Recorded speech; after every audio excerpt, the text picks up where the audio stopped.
resort siya in Cavite. Daddy, I think I know where Mommy is. Sa pag-uusap nila Sandra, Christina, Matt at Gwen ay giniit ng dalaga na awang-awa siya dahil nakikita niyang nahihirapan na ang mami niya, pero giniit pa ni Christina na wala na silang magagawa, kaya nagalit si Sandra na agad ding sinabi ni Gwen na lumalaban pa si Rose kaya hindi dapat sila mawalan ng pag-asa. Sinaad naman ni Matt na pinadala na niya sa mga pulis yung record video, pero wala pa silang clue kung asaan yung lugar. Dahil dito ay sinabi ni Gwen na sasamahan muna niya ang ate niya sa kondo, habang mas lalong kinakabahan si Christina dahil hindi titigil sila Sandra at Matt hanggang hindi nila nahahanap si Rose. Habang nag-aayos naman sila Luz ay tinawagan siya ni Sandra.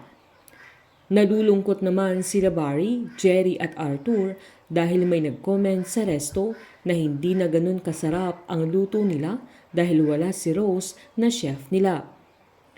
Nang lumabas naman si Luz ay masaya siya na binalita niyang tumawag sa kanya si Sandra upang ipaalam na tumawag na si Rose sa kanya.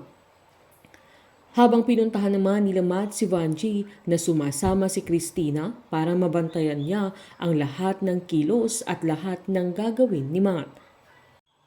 Habang pinapanood ni Vanjie ang video ay naaawa siya kay Rose, pero giniit niya kila Matt na hindi talaga niya alam kung asaan ang lugar niyon. Tinanong siya ni Matt kung kailan niya huling nagkita si Renz, na agad namang sinabi ni Vanjie na nagkita sila sa puntod ni Mario noong birthday niya, kaya sinumbat agad ni Matt na wala man lang siyang ginawa, pero pinaliwanag niyang pinakausapan niyang sumuko na ang anak niya pero hindi na nakikinig si Ren sa kanya. Pinamukha pa ni Matt na hindi na siya naniniwala sa mga paliwanag ni Vanjie, sabay sinabi niyang ilabas na niya ang anak niya. Giniit ni Vanjie na inaalala din niya si Rose na pinagsisisihan niya lahat ng mga ginawa niya, na kung alam lang niya kung asaan sila ay sasabihin niya, dahil nag-aalala din siya para kay Renz na nanindigan pa siyang hindi talaga niya alam, at kung sakali mang uuwi sa bahay nila ang binata ay hindi siya magdadalawang isip na isuko niya si Renz sa kanila.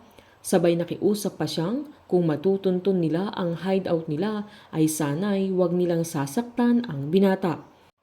Pasikip na ng pasikip ang ginagalawa nila Christina at Renz na sa kasalanang ginawa nila ay walang kapatawaran para kay Matt at Sandra dahil sa ginawa nila kay Rose.